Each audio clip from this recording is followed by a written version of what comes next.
All right, we're here talking about NFTs, EFTs, and what's going on with the world of Bitcoin. And of course, who's going to make it to space first? Are you going to go with Elon, Geoff, or of course, Sir Richard? Just kidding, you're on the wrong show. We're here with DisrupTV, and we're going to do some in the back room. We're going to talk about who's here, what's going on, and do a little quick introductions before we kick off and go live. So we'll start with Geoff. Where are you calling in from? What are we talking about today?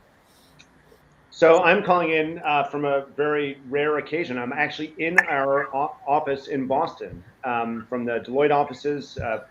As you'll get to know, both Steve and I are with Deloitte, and we're here to talk primarily about our new book called Provoke: How Leaders Shape the Future by Overcoming Fatal Human Flaws. How's that? Good God, some fatal human flaws. All right, Steve, where are you calling in from?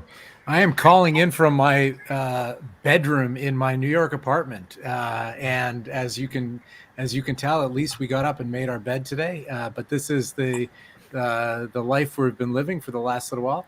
I too am with Deloitte. I'm our Chief Strategy Officer, and have had some fun authoring some books with Geoff over the last few years. So look forward to the discussion, Ray. You guys have quite a series. Cool. And Jon, where are you calling in from? What are we going to talk about today? I'm in my back cave in Northampton, Mass, getting ready to head west for a little show called Constellation Connected Enterprise. Today, I'm going to be dismantling customer success. So let's see who's still standing after that. All right. Very, very cool. We'll see you in the hour. We're going to kick off the show. Elle, please do the honors. And of course, we're here with my awesome co-host, Diane Hinchcliffe. And we'll just do the introductions in a bit. So, all right, Elle, let's go. All right. 3, 2, 1.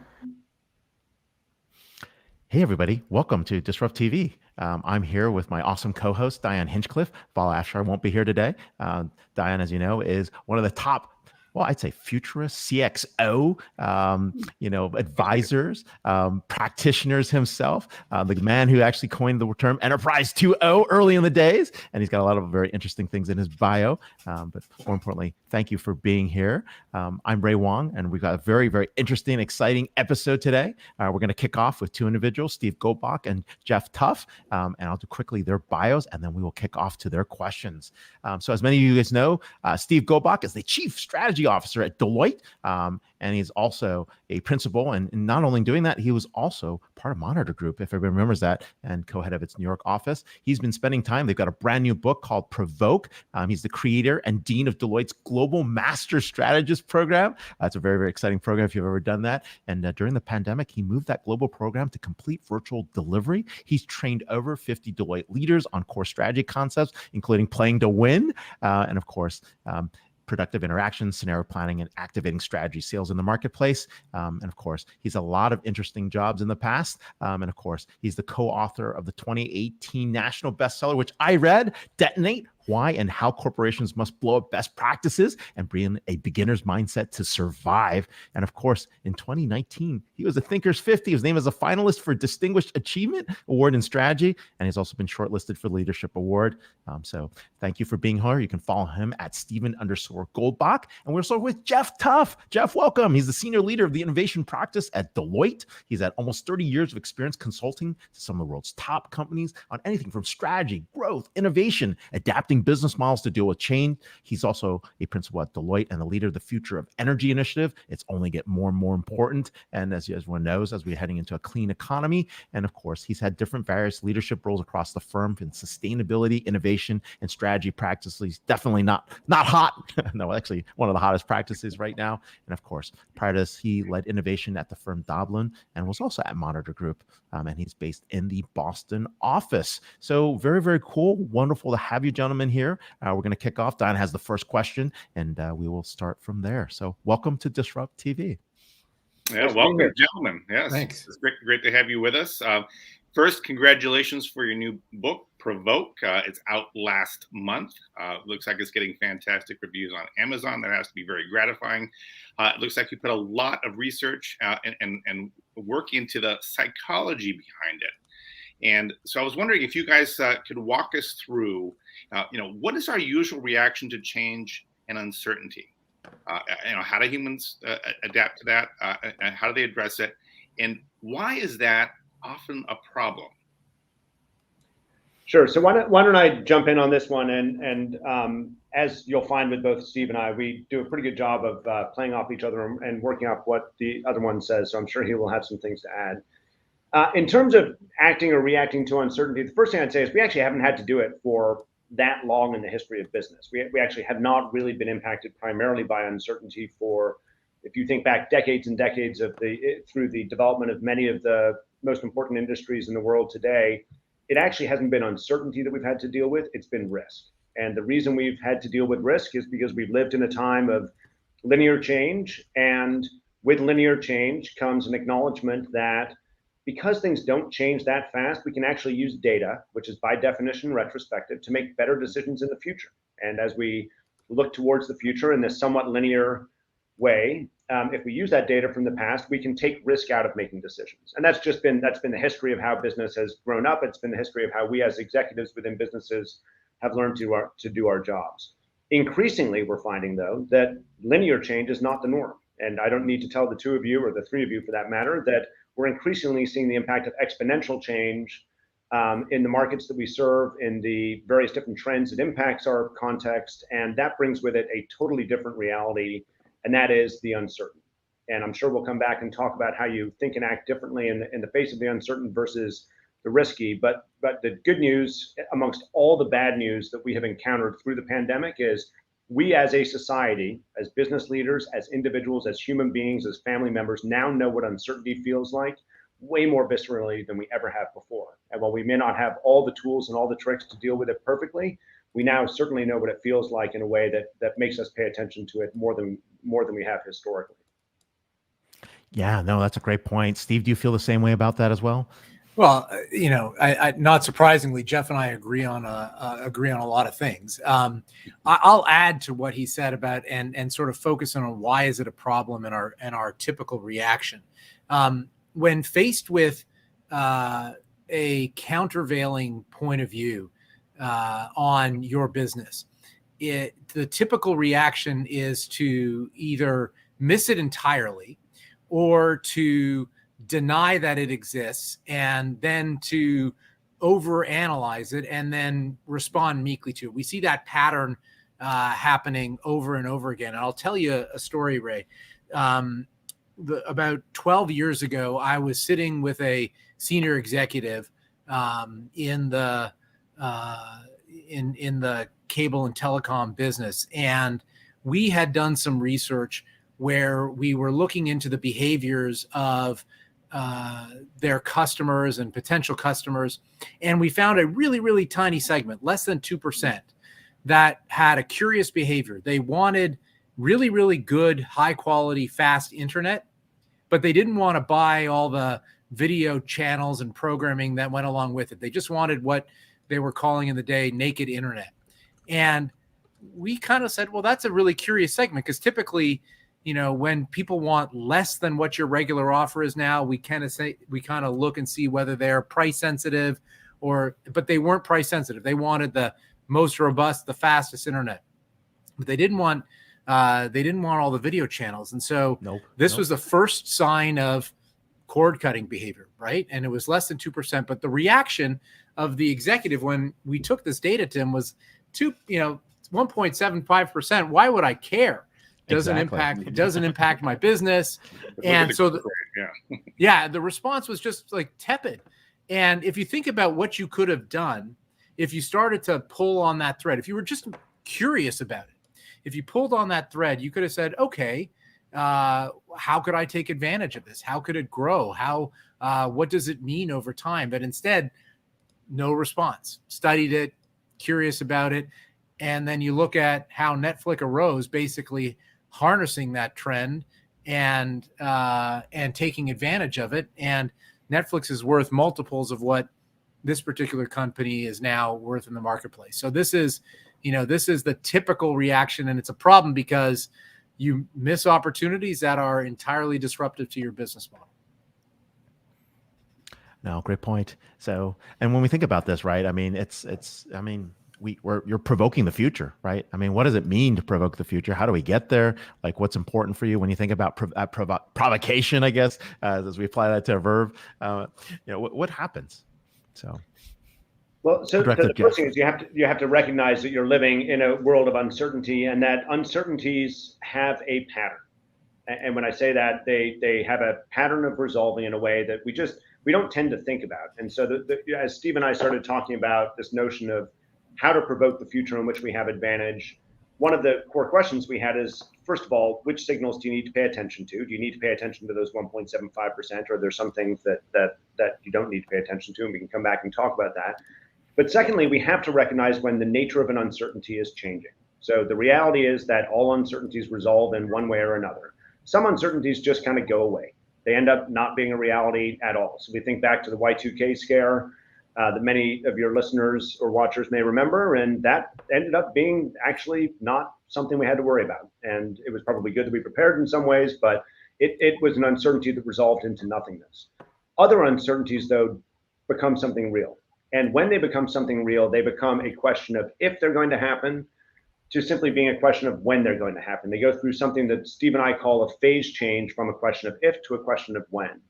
And so the key premise behind Provoke is that the best leaders in the world today, those that are able to handle exponential change and the increasing impact of uncertainty, are those that can position themselves to see that phase change earlier than any of their competitors, and then act with purpose as the uncertainty goes through the phase change. And actually, there's a number of different aspects of the book in which we talk about how to do that, but it is a brand new skill for most businesses that have historically run in a linear world, taking risk out of their decisions in the way that I talked about before.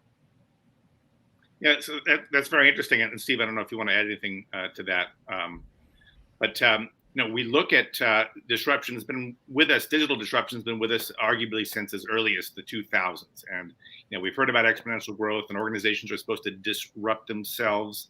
And you have this notion now of provocation. And you even say that provocation is more important now, today, than ever. Why is that?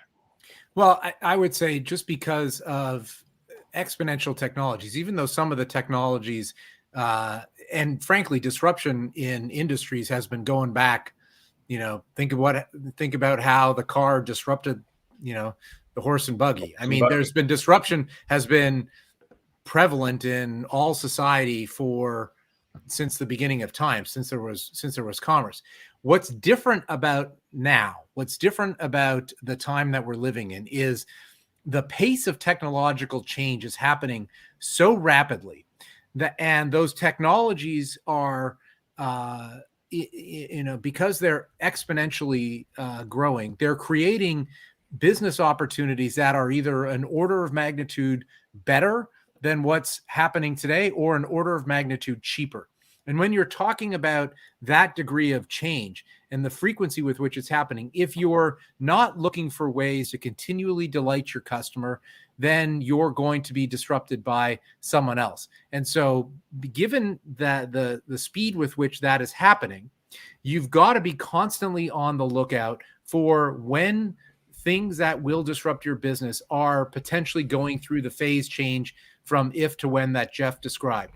So just think, like, we can think about this. For example, we should have known before the pandemic that hybrid work was a matter of when it would happen, not a matter of if. It was feasible. It was desirable, like people wanted some flexibility to have their commute time back in their day.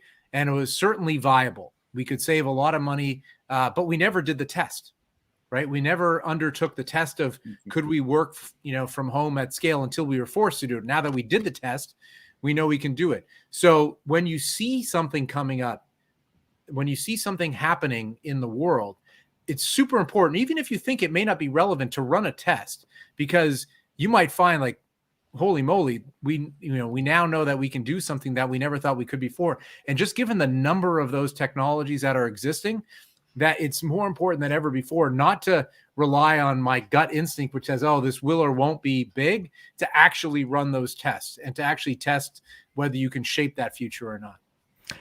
But you say something really interesting, right? You guys talk about the fact that you need to actually get out of this wait and see approach, not be wired, right? To just, wait to see and what's going on and just take charge and do something. That's kind of the hashtag that you guys talk about. Like, why is that? Like, why do we wait and see? Like, what's the part of us that says, do we need more data? Like, are we trained that way? Like, is there something that's wired in our teaching that causes us to think this way? So the short answer is yes, that is exactly why. And that actually goes back to the core premise and some of the topics of our previous book, Detonate, we live in a world that has been encapsulated in playbooks that have taught us how to run our businesses, how industries react, how competitors react, how we need to think about taking risk out of decisions, because that's just the world that we've grown up in. And all of us, as we talk about extensively in Detonate, all of us fall prey to operating by rote because of the orthodoxy around us, the conventional wisdom of the way things are and the way things have been. And the reality is that historically, in a time of linear change, we actually haven't had to change that much. We haven't had to think about moving quickly and running the types of tests that Steve just talked about as a way to better understand the future, because we've been able to rely on data and analysis as a good foresight tool as to what we should be doing. But as we talked about before, we're living through this shift from a world governed almost exclusively by risk to one increasingly governed by uncertainty. Risk is by definition measurable and therefore manageable. Uncertainty is not measurable. The only way you can start to add contours to uncertainty is to go do something in the market. And when I say market here, it can be an external market, it can be an internal market. If you're making a talent play, for example, go take some small step in the market, see what the reaction is, and use that as a way to feel your way forward. It's a fundamentally different way of thinking than relying on data and analysis. Yeah, and fundamentally what we're basically saying is the stuff from the past is just not going to be relevant in the future. And the only way you get a chance to actually figure out whether your hypothesis is right is to try it out. Increasingly trying to ask people what they'll do or use your pattern recognition is just not as relevant when things are changing really rapidly. So you got to be, constantly in that mode of trial a little bit, get a little bit of feedback, and seeing what happens, as Geoff said. Yeah, so it's very interesting where we kind of find ourselves. We're about to talk what I think is one of the most interesting ideas you guys have, and it's this a sense of how can we spot and act on the trends that matter the most. Because I would argue that we might have signal fatigue, that we have so many things happening and swirling around us that we can't evaluate which ones are important or not. And you have this interesting framework here. It kind of puts it on its head. There's this concept called strength finders that we should really kind of help people emphasize their strengths and stay away from their weaknesses. But you're really telling people to focus on those things and overcome them. And you call them fatal human flaws. And I like the dramatic language because I think we are kind of at a point where we have to separate the wheat from the chaff. So, what are those common fatal human flaws, and what can we do about them? Well, the fatal human flaws are not, things that we do because we're evil or stupid. These are just fundamentally things that we all have, all four of us on this broadcast right now are subject to these cognitive biases. And these are just things that are programmed into our human nature that we need to be aware of, because only by being aware of them can we put in place mechanisms to overcome them. So there are things that give us comfort as human beings, like a bias towards the status quo, a bias towards information that is easily available to us. We don't naturally go and try to get information that isn't easily within our grasp. We are naturally overconfident, and we naturally respond more to things that give us immense joy or immense pain. So the 1.75%, for example, to harken back to our story about the executive, didn't create any pain. And so the answer was, well, it's not that big of a deal. I can deal with 1.75%. So these are well-known cognitive biases. And then I'll set Geoff up to the challenges when you pair those with how we tend to behave in large organizations. They create blinders. So Geoff, do you want to share a little bit about how we tend to behave? Yeah, and I'll pick up on the organizational point. So the first thing I'll say as context for what Steve just described is, as Diane, as you said, I think the reality, even well-enlightened executives who understand exponential theory and understand that we need to be paying attention to a much, much wider field of vision than we have historically because of the nature of change accelerating, they are subject to all these things that Steve described. That, by the way, as many of your listeners probably know, these are well-described phenomena from the world of behavioral science, but they're subject to them because they're human. And we're not going to stop many people from being human anytime soon. And so the question is, how can we actually work together as humans to do something about it together? And so the issue, the compounding issue of the fatal individual human flaws is that when you get a bunch of those individuals, a bunch of those human beings together into organizations, that's when things get really weird. Okay, so if you imagine the impact of some of those individual biases, the availability bias, the status quo bias, the affect heuristic bias, where the last emotional one that Steve talked about, you get all of those interacting together, and we start to see organizational behaviors that in the moment feel totally natural, but actually don't help us see that full range of possibility in the future. So for example, we have a tendency within organizations to be over polite. And we're over polite because we don't want to be embarrassed ourselves. We don't want to embarrass others because those biases are so deeply held that if you challenge those biases, it actually feels painful and you cause others pain. So we try to be polite and we try to avoid conflict. We take it offline. Yes, thank you, Steve. I didn't know exactly what you were doing there, but yes, let's take it offline. I'll grab you in the hallway afterwards and we'll talk about it. Let's not address it right now. And of course, Ray, I couldn't hear what you were saying, but go for it. I thought we were East Coasters and we just go direct. I mean, just tell it like it is. No, Don't be passive-aggressive Californians. Come on. Even those of us in the Northeast have a tendency to be over polite sometimes. And as Steve said, we take it offline. There's not enough time to actually think anymore because we're taking so many things offline and jabbing our days full. So this whole system of issues work together to create something that Steve and I refer to in the book as the structural dismantling of curiosity of organizations. We've stopped being curious, even in the face of all the data that we have to be more curious. And there's some very simple antidotes to that. There's some simple ways to remove those blinders. But let me pause in my rant right now to see if you have other questions or responses to that. I don't know, Diane. What do you have? I'm just like we're fighting human nature here. This is tough. So it's well, the setting matters a lot too. People are much more willing to be candid, let's say, in social media, where they feel like there's no repercussions, and it's very interesting. So we have to put people in an environment which they're able to succeed, and I'd be curious to know if that's one of the ways you overcome fatal human flaws is put people in conditions where they won't experience those flaws. Yeah, and in fact, Diane, we have to increasingly design an environment that's more likely to create the preconditions for the kind of thinking, the kind of thoughtfulness that will come with provoking the future. And one of the preconditions we're increasingly seeing that is important to an organization removing some of those blinders that Geoff talked about is promoting both diversity and inclusion in your organization. And I say both of them, and I'm not skipping equity, but I actually want to talk about both diversity and inclusion specifically. So why diversity? So diversity because what we're going for on teams to solve the complex and new problems of today is cognitive diversity. It's been mathematically shown in academic studies that we get better solutions to those complex and new problems by using cognitively diverse teams.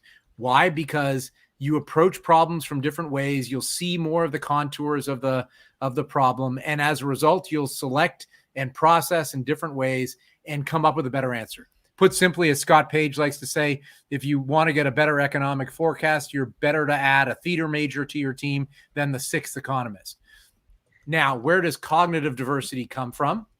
Cognitive diversity comes from real world diversity because the way we're raised, our experiences, our backgrounds are learned through our environment, and those are different based on our real world diversity. So you put diverse teams together, but importantly, you've got to have each of those members of the team feel like their voice is heard. And that's where inclusion comes in. So it's not enough just to create diversity. And by the way, we have to stop putting single people, either women or people of color, on a team as the only people that are there from that particular thing, because then you're making them feel like they're representing that entire diversity group. And so it's the least inclusive thing that you can do. So we've got to create an environment where people feel like they can bring their authentic selves, because when you do that, then you start to get lots of new and interesting data and experiences that you didn't have before. Yeah, one of the interesting things we noticed is that you have these situations where there's also diversity of thought, right? And it's not just diversity based on physical appearances. It's bringing if you have scientists, engineering, technologists, folks, math folks in place. You want to bring ethnographers, design folks. You also want to bring in folks that are sociologists that look at things different to get the right brain, left brain kind of convergence as well as you work towards those digital artisans. And so we're also seeing diversity actually emerge in different ways.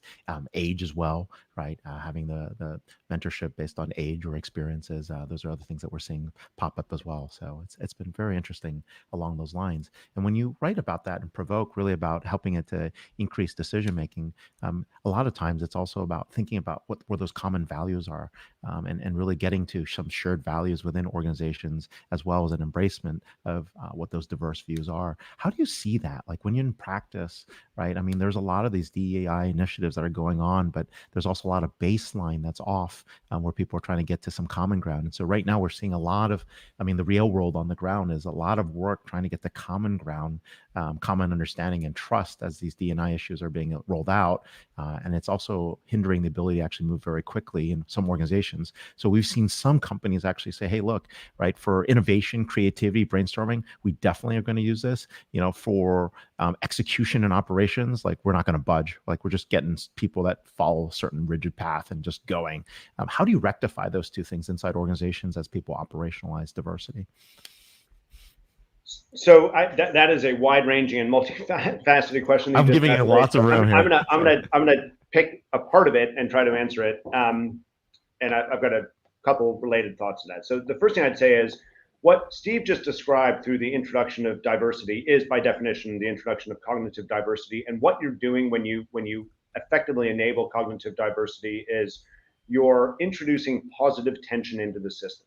Okay, so one of us, I think it was me, it may have been Steve, we kind of share a brain these days, but one of us said earlier, we're not going to stop being human. We actually can't stop ourselves from being subject to the human biases that we know are real in all human beings.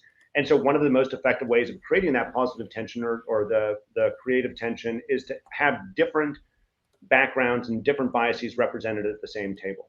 When that happens, you get to good outcomes, but not if it's all conflict, not if it's all tension, and the tension that you created actually ends up being negative instead of positive. And that's why some of these other mechanisms of creating shared values and common belief systems and some point of intersect are really important. So that's one thought on the question you asked. The second is you described two different models that, as I heard you describe it, essentially allow you to strike a balance. And while I think it can be taken too far, and I'm not sure I would say that you only want diversity when you've got innovation and you don't want diversity when you're executing on the here and now. The reality is what you described. I'm being extreme intentionally to make a point, but go ahead. Yeah, no, but it's an important point, and it's actually one that I think Steve and I are sometimes mistaken to be or mistakenly believed to be taken as saying you got to blow up everything, you got to do everything differently, you got to change the entire way you operate, and that's not actually the case. You need to continue to run your core business under today's rule books, under today's orthodoxies, so that you can actually shed or yield profit and cash to fund what comes next. And you have to increasingly deal with the uncertain and step towards more innovative business models. It's entirely plausible to me that you need less flexibility and you probably need a little bit less cognitive diversity if what you're trying to do is execute for efficiency. But I would never encourage any part of the organization, no matter what side of the balance you're falling on there, to think that diversity isn't important for what they're trying to achieve. Yeah, no, that makes total sense. And so gentlemen, you made a case for how change is more frequent, more common. We have to operationalize for it at every level. And we do see this, and I actually hear from change agents all the time. They're trying to make a difference in their organization. They're trying to disrupt, or they're just trying to improve, or they're trying to drive real transformation, saying, hey, we got to move into the future. And so using this framework that you have and overcoming your fatal human flaws, the thing I hear the most often is that I buy into all of these things that you're saying, but I can't get my boss to do this. I even hear this from very senior executives say, I can't get our CEO to understand these new things. What makes, in your mind, a successful provocateur using your frameworks and your concepts? Yeah, so I think we got this question a lot Diane, on when we wrote Detonate too. Like, how do you blow up stuff from the middle of the organization? It looked dangerous. I mean, yeah, and to do it. Yeah, exactly. And I think Geoff and I have increasingly come to the point of view that it's really hard to do this without senior executive support. I think to some extent we've got to rely on our leaders to embrace this, because they've got to give folks in the organization the top cover to be provocative.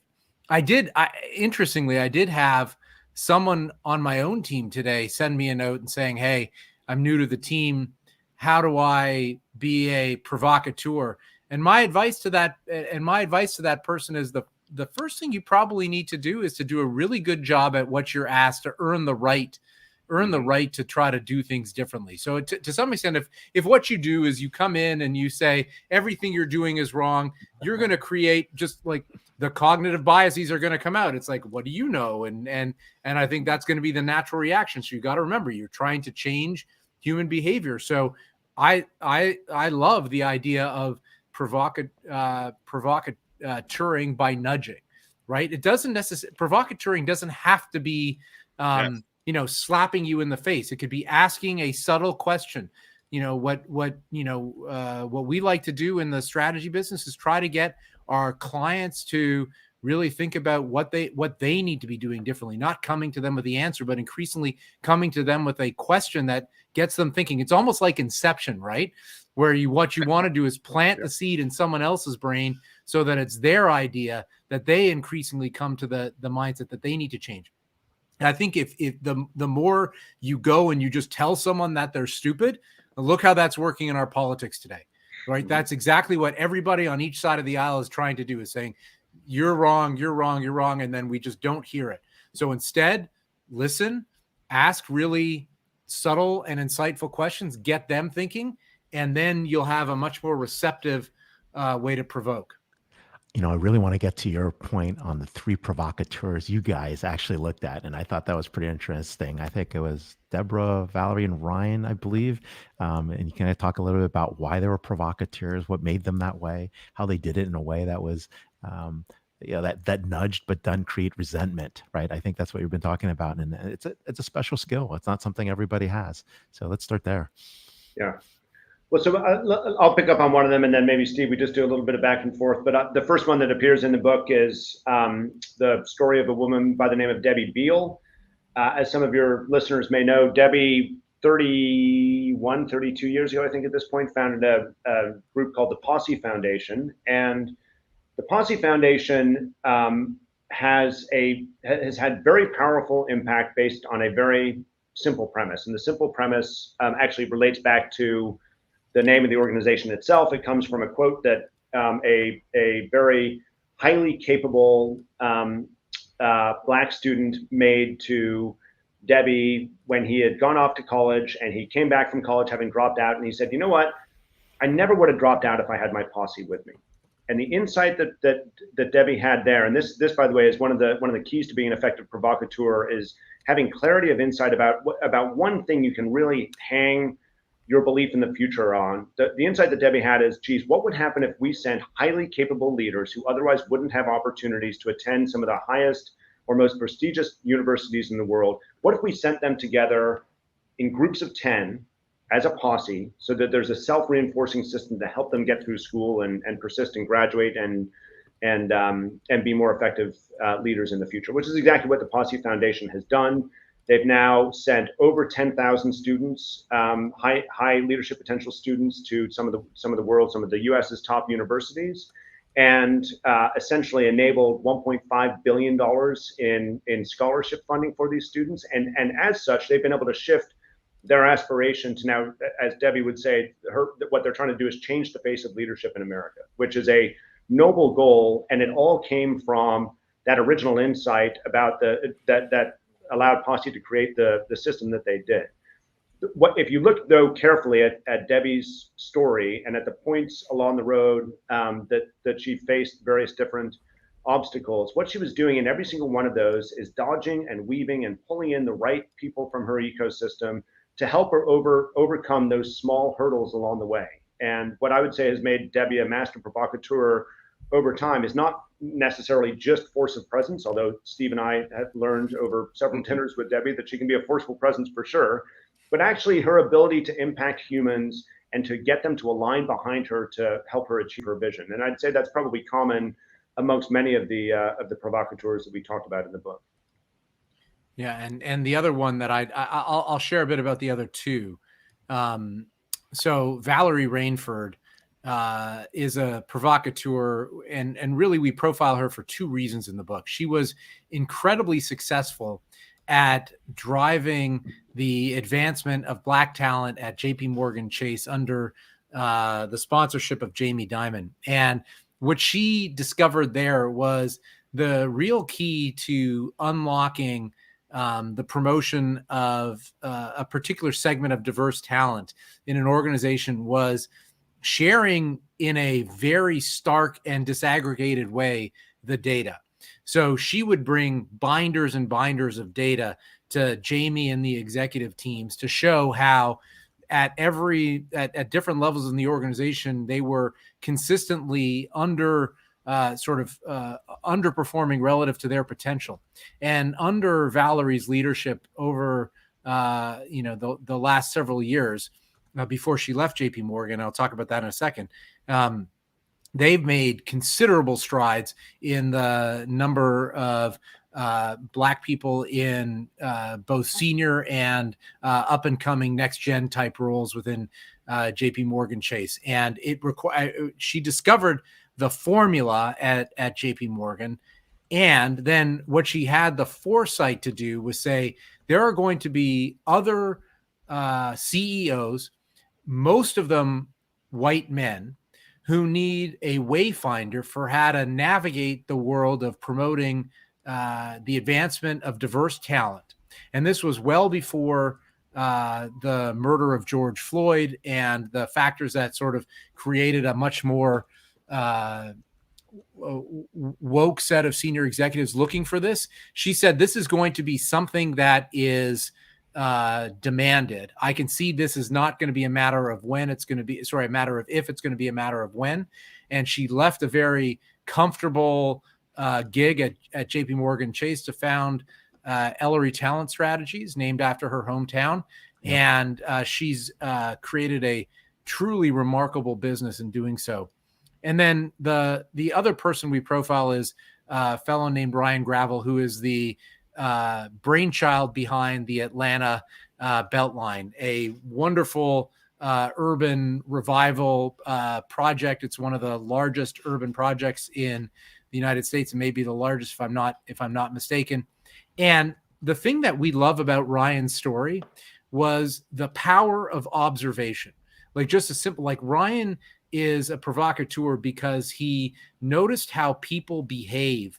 And so there's a story he told us that he went to live in Paris and he loved just watching people sitting at a cafe. They all looked super happy walking by.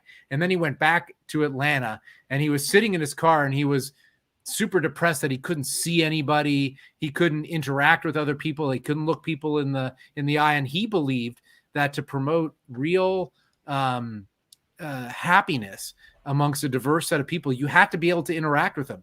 And so he used the world of design and urban planning to promote a way for people to interact in a way that they just didn't before in a very concrete jungle like Atlanta. And so the Beltline has been a way, and it's not been without its fits and starts over the period of time that Ryan's been involved. To your point, it's an example of creating an environment that will naturally overcome human flaws. And so we are just about out of time. It's been, I can't believe how it's flown by. Just wanted, if you could just very briefly weigh in, given all this, that bringing your best data, overcoming your cognitive biases, creating the environment where you're successful, what's the most important thing that we can all do tomorrow to start becoming better provocateurs? Stop trying to predict the future. Darn, there goes my job. There's a foundation, and we actually didn't even talk about the central model to all of Provoke, but we talk about the 5 actions that provocateurs typically deploy as you go through that phase change of if to when. And the most important foundational capability is to have the humility to look forward into the future and say, We just don't know how it's going to turn out, and therefore we're going to plan against multiple plausible versions of the future. Yeah. Steve, what would you add to that? So I would say be curious and always run the test. So I think the best way to get over your own cognitive bias for believing that you're right is to actually go and run a test. Whenever someone says, I believe this to be the case, it says, well, let's test that. How could we test it? That's a great question to ask in any organization. Put the scientific method to work. We're going to be provocateurs out there. We're here with Stephen Goldbach, CSO, the Chief Strategy Officer of Deloitte, and Geoff Tuff, Senior Leader of Innovation Practice at Deloitte. You can follow him on Twitter at Stephen_Goldbach and at Geoff Tuff, TUFF, and get their book, Provoke, where books are sold. So thanks a lot for being on the show. Happy Friday, and thanks for being here on DisrupTV. Thanks for having us. Thanks. Well done. Provocative as well, as we could imagine. Definitely some good thoughts here. But speaking of provocation, we have another guest. Yeah, Here we have go. Jon Reed. Should we go read through his bio, or we just skip it? No, we know what Jon Reed is. No, Jon, we're so excited to have you here. Jon, as everyone knows, is the co-founder and man in charge of Diginomica, and of course, an all-around stand-up guy. Someone that's actually been following the enterprise software industry for a while. He's definitely not someone that just follows the rules. He's a provocateur himself. But more importantly, we're happy to have you here today. And we're going to talk about what dismantling customer success. I mean, what else are we going to be talking about here and what's hot? So welcome. Thanks, guys. I really enjoyed that last segment, especially the end about stop trying to predict the future. I just got my first 2 predictions posts from PR agencies yesterday. And so I just said to them, shouldn't we just take a year off from this, considering the last 2 years of predictions were utterly terrible? Shouldn't we just take a breather? But anyhow, the beat goes on. But it's nice to find myself amongst the digital giants once again. Ray, that's a book plug. What do you think? I'll take it, man. Not bad. So yeah, I'm looking forward to CCE next week and moderating a fun panel on Monday, on Tuesday actually. Look forward to having you. Yeah, that's going to be great. Great. So yeah, and I've got something special for you today. So whatever you want to do, guys, Right. I've got some cool stuff for you though, and I think you're going to want to have some input on it also. So Yeah, let's roll. Let's see what you got for us. Very, very excited. So, okay, cool. All right. Well, so anyhow, this is a concept under development that I am debuting on DisrupTV. Wow. And the 2 of you enterprise wiseacres, I think, can really help me out on this one. So we're going to start here. Guys, did you know that every vendor has a robust customer success program now, and that every customer is successful? I bet you didn't know that. Well, No. they certainly invest a lot in customer success. Why is that, Jon? Well, in some ways, it's a good thing, right?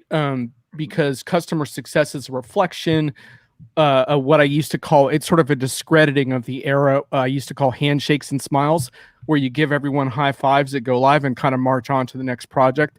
And that's how the enterprise software industry ran for a long time, right, guys? Just admit it. That's how it worked. I think you called that word grin something, but I don't remember what that was. I actually thought it was a way. It's a PG audience here, so. No, I thought customer success was a way for you to support your customers and give away free services without losing your tech multiple. Isn't that the actual reason for it? Yeah, well, that's actually a pretty good riff, Diane. That's not bad at all. And look, I mean, I want to be a little careful here because I've been struggling with this before the show, because I don't want to say that customer success isn't an important thing to talk about. No. But the problem here's the problem though. When everyone has a so-called successful customer success program, then it becomes very, very difficult for buyers to understand exactly what a vendor truly has to offer. I think by the end of this segment, we're going to have a lot more clarity. And everyone has one, but how can buyers kind of make their way amidst all the overconfident noise? And frankly, guys, I'm fed up, and I'm going to do something about it. So I've got a 6-point countdown for you today, and the theme of it is stop bragging. Yeah. And the theme of this is stop bragging about your customer success program until you can address the following points. And I want to just give a quick context here. I was calling this the Pandora's box effect, but now I have a better one, better name for it. It's the buzzword boomerang effect. Be careful the buzzwords you flog, because they will come back to haunt you. And customer success is a buzzword that has a very strong boomerang effect. As an example, from a previous show, DisrupTV, I debuted another concept called Legacy SaaS. Yep. And I put the SaaS industry heavyweights on the spot. And the central message is your work isn't done. So SaaS opened a Pandora's box on the true implications of cloud business for customers. So the Pandora's box for that included things like, where's your consumption-based pricing model? Why are your contracts and licensing models still a headache and a pain in the butt? Why does your tech support still suck? That's not a cloud business you're running. That's a legacy SaaS business. So it's the kind of thing where you have to be careful. So the buzzword boomerang effect applies here. You roll out something innovative and sexy like customer success, but the logical evolution of the model requires you to transform internally far beyond what you could have expected when you created the buzzword. Are you with me so far? I am, but it sounds like what you're telling me is that SaaS companies basically exist because they didn't build their complete software. It was half delivered and they started charging for it. And now they got to figure out what the heck to do with it. Is that what you're trying to tell me? Well, I think hand in hand also goes with the fact that— or is that constant innovation? Sorry. In order for them to justify the monthly fees, because I've had many CIOs tell me that SaaS feels like buying the whole thing every year.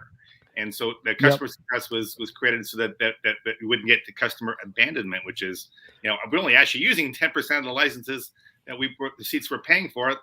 That's what we actually want. And they go, no, we'll make you much more successful and show you all the places in the business where you could use this product, right? So that's kind of what it's. Wait, but there's SaaS vaporware? Is that what we're talking about here? Wait, we have like SaaS vaporware and SaaS shelfware? Wait, how does that even happen?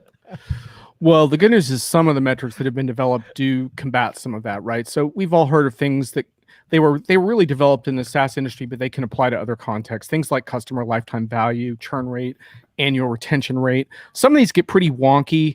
At the core of it is really user adoption and satisfaction, and the notion of that I value this vendor as a partner, and I want to do business.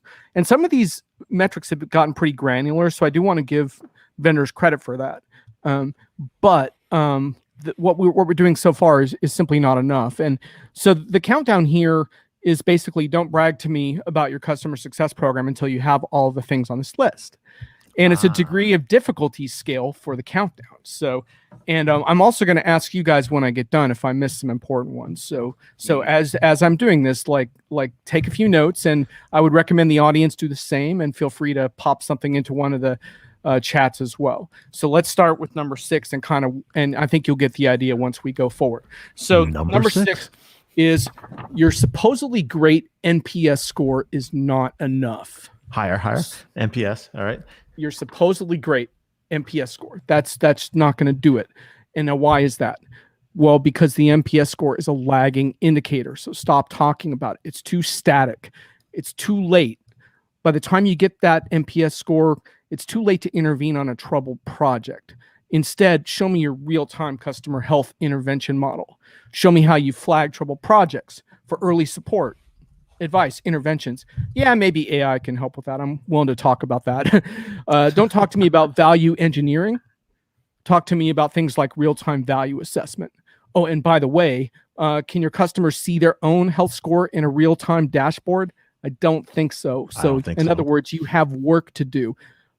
So anyway, that's number 6. Does that kind of make sense, guys? It does. Yeah. It's surprisingly far down, so I can't wait to see the other ones. Yeah. And one of the reasons I put this like not so hard is I think vendors have made some progress on this by things like monitoring adoption and provisioning rates. But not most of them yet, not the average. Yeah. Exactly. And certainly most of them have not exposed this to their customers, which is the key, right? The customers should be able to see these metrics for themselves. Number 5. Where is your embedded benchmarking by industry and job role? Where is it? Look at that. Can users easily see how they perform against their peers? I've never understood why they haven't done this yet. They have the data, they don't use it. Yeah. Dion, you're taking my punchline, man. That shows you're on your game.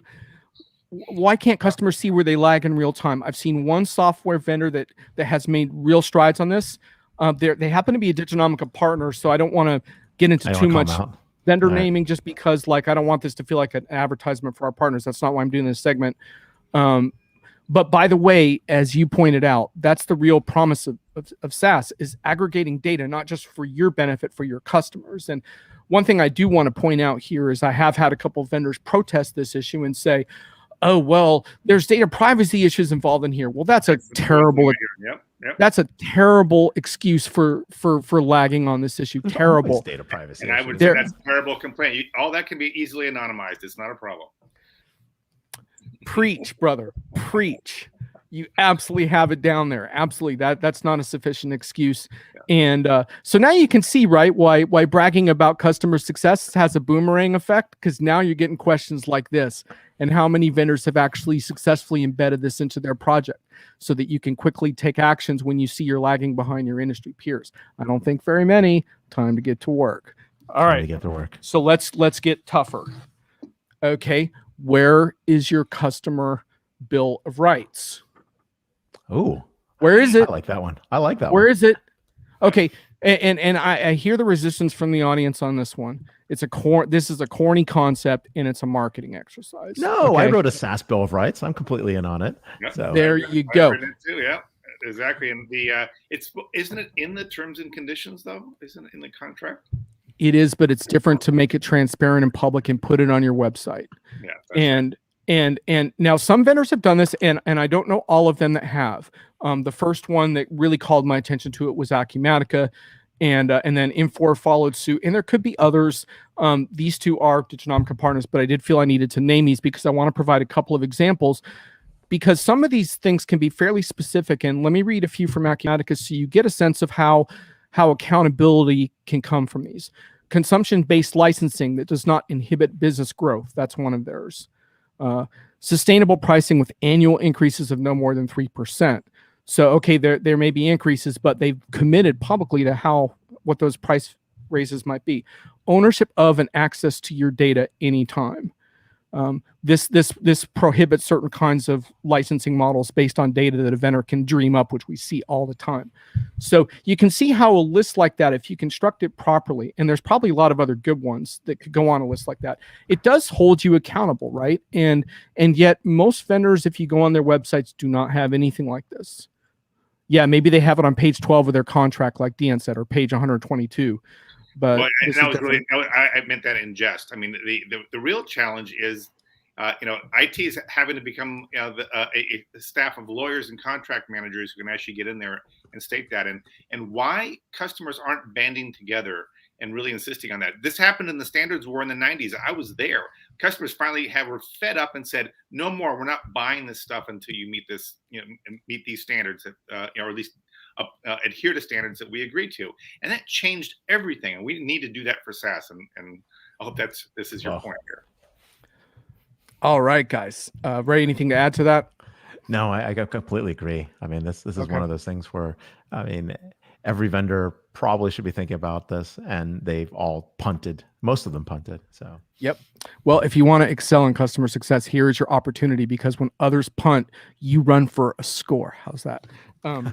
So okay. Now these next ones get harder. So the degree of difficulty is going to climb here. So, and actually I kind of reversed the order of 4 and 3 to reflect that. So this was originally 4, but this is actually 3 now. And number 3 is,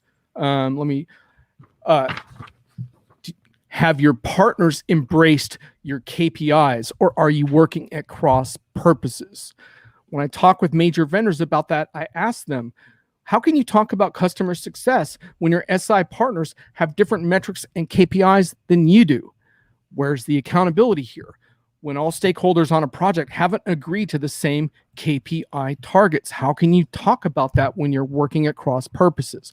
This is actually a real landmine, because customers sign mostly different contracts with their services partners and their software vendors. Not all the time. Sometimes there's overlap, but often there's more than 1 or 2. Sometimes there's even 3 contracts involved. So, okay, how do we agree on collective KPI measurements to see that we are indeed heading in that right direction? So in other words, we want to have these regular health checks to make sure we're on track, but do we all agree upon what those health checks are going to look like? look, this is not an easy thing to solve. I'm not going to sit here and say we can get off the show and by next Monday we have this. Like, I totally understand how difficult this is and that it's a work in progress. The problem is that the fundamental business models are at odds. So an SI or a consulting partner who's implementing will not want to use a time to value KPIs. And what's the time to value? Because they want that project to run for 9 months to a year. Whereas the vendor wants that thing rolled out right away so they can start getting revenue, right? So they're at, as you said, fundamental odds. Well, thank you for pointing that out, because one of my big contentions about this industry is that the disruption in software, the services disruption is not kept up, but it's going to have to.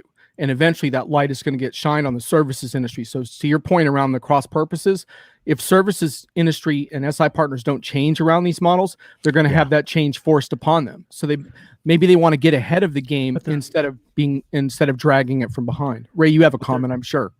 But there are 2 points, right? I mean, one is the fact that if you're an SI and you're not delivering value and you're not a value-added partner at this point, you're going to get eliminated. Everything's going direct to consumer. So that alignment is important.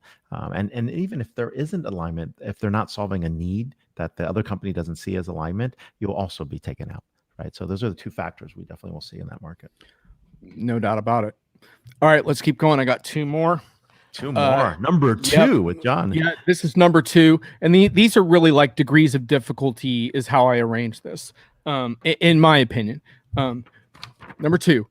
All right. Let's Where is your, this is hard to read. Where is your benefits maturity model? A while back, I challenged enterprise software vendors, provide me with your post-go live maturity model. And most of this is basically a bias that I have. We talked about cognitive biases earlier. I believe that most of the advanced benefits of SaaS software are not only not achieved at go live, but they require a concerted, diligent, ongoing effort on the part of both the customers, vendors, and partners to achieve those things. I believe it's an act of will. I don't think it happens just auto-magically, to use one of the classic buzzword bingo phrases. Words. Yep, oh, indeed. Now look, you guys talked about Y2K earlier, and I think this is interesting because I've come to see remote work spurring software purchases as a type of a Y2K phenomenon. Now, the difference obviously is that remote work was real, whereas Y2K turned out to be not, like a lot of fuss about nothing. But cloud software growth was spurred by this model because we had to have that remote work in place in order to kind of continue productivity, keep the lights on, all that stuff. And yeah, the software is easier to use, but my question would be, are you really set up to compete in the so-called vaccine economy where you have this roller coaster of demand, supply chain volatility, and according to Ray's book, you have potential digital giants coming to eat you up and eat up your industry? Are you built for that? And I think these advanced benefits of cloud software can help you with that, but they don't come out of the box. And so where are the maturity models? I've had one vendor give me theirs that I was able to publish publicly. I don't see a lot of this publicly otherwise. Advanced benefit to do that, right? I mean, make them understand where customers will be when they start and where they could go afterwards and where they're going to get the value from and all of that. Totally. And we can make a long list of what some of these so-called advanced benefits are, but they include things like figuring out how to act on real-time data to create new business models. Ray, this is one you could probably riff on for the rest of the show. Labor reallocation into higher impact tasks. Allowing business users to literally automate their own workflows without any adult supervision whatsoever. Tangible ROI, not just TCO and operational efficiency, which are the usual metrics that vendors roll out. All that stuff is classified under advanced benefits. Time to start publishing the models around it. So that leaves us with one more. We're almost out of time, so I guess I should just roll right into it. Number one. Ready for this one? I hope everyone's sitting down. All right. Where is your licensing, consumption, and auditing risk dashboard? And do your customers see it in real time? Nothing chills so-called customer success like an audit or some kind of data toll tax. And I was talking to a vendor about this week, one that historically does tend to audit their customers. Vendors would never do that. What do you mean? This is SaaS. And I said to the vendor, and they agreed, but they don't have this yet. I said, with today's tools and data, a licensing audit should never be a surprise. Never. Customers should be able to see their licensing and consumption levels at a glance, make adjustments without convoluted reconfiguring of those licenses, and they should be able to see when they're heading into some type of uncharted territory, perhaps with a new third-party, app or dashboard that they're using. They should see where they're heading into risk. They need to talk to a vendor about that. Should all be provided to them. Vendors have all this data. Why isn't it being exposed? Why is it being monitored? Why are customers? If you're going to audit some customers, then sorry, but your customer success program is going to have some problems, because try calling up a customer a week after you put them through an audit and talk with them about upselling and land and expand. They're going to expand you right out the exit to your. Well, and John, just as well as I do, there are some vendors who make it very easy to over-license a product, and then they want to reel it in and start monetizing it, and that's all part of the plan. But I agree, it's diametrically opposed to what we're trying to do with customer success. Yeah. And there you have it, folks. That and do you have any additions? I mean, I as I was listening to the conversation, I was thinking you could probably have something around diversity scorecard. You could probably have something around security. So this list could go on. But did I miss anything that's on your minds, guys? Yeah, I mean, the only thing I would add to it is really it's not about NPS. It's really about the feedback of customers and how well they're actually put back into the roadmap, right? And the ability to actually take customer feedback, put it into products, and what that speed and time to innovation is. That'd be the big one. That would be tied back to customer success, right? And customer inspired innovations into the roadmap. Maybe that's the category. Totally. I had a vendor tell me this week real quick. They said 60% of our most recent release was from customer feedback. So they were able to, and that's stuff you can really chart now. Yeah. And I would just add, with multi-cloud, I think there's going to be, it's important and it's vital that SaaS vendors allow customers, just like the cloud vendors are, to run that cloud wherever they want to run it. It's on a commercial cloud, in a hybrid cloud data center, wherever. That has to be a SaaS right at some point soon, or we're just not going. It's all going to get unmanageable. Data gravity is going to become a huge problem. Absolutely, that's a great point. Well, hey, Jon, this is awesome. We got a list. Sounds like you got a blog post ready to go, really about dismantling customer success management. And so this is awesome. We're here with Jon Reed, the one and only co-founder and Diginomica at Diginomica. More importantly, he's going to be at CCE moderating a very interesting panel on brain-machine interfaces. Check it out. We will secretly broadcast the live stream for this event. So look for it at CCE. So see you next week, man. Thanks for being here on the show. Thanks, Jon. Later. Catch it. All right, God, Diane, it's gone by really fast. We're out in an hour. We're like hours away from CCE. What are your thoughts? What do you think about the show so far, and some of your summary? Well, I can't wait. We're on Tuesday morning, we're going to have our induction ceremony for the next round of the BT 150. I think that brings us up to almost 750 folks we brought in. And we have a very special announcement, the BT 150 Hall of Fame, our first ever. Oh, wow. It's going to be officially announced. And some of them will be there in person. And so we'll announce that. I worked on that one, and very exciting list of names I cannot wait to reveal. We've got some fantastic panels. We've got great views. I'm going to bring my drone and fly it around the outside and post it on Twitter. And so if you follow the CCE 2021 hashtag, you can participate and have a lot of fun with us. Yeah, we're really looking forward to having everyone there. And guess what? There is no show next week. It's next show is November 5th, because we got Constellation Connected Enterprise. But episode 256, you have David Hassel, the CEO and co-founder of 15Five, and of course, Alec Ross, the author of The Raging 2020s and distinguished visiting professor. So we'll have those two individuals and a surprise third guest that will be joining us on November 5th. So stay tuned for that show. Thanks, everybody, for being here. It's Friday. It's DisrupTV, 11 a.m. Pacific, 2 p.m. Eastern, most Fridays. And more importantly, thanks to our awesome co-host, guest host today, Diane Hinchcliffe. And of course, we'll see you all at Constellation Connected Enterprise. Take care. Happy Friday. Take care, everybody.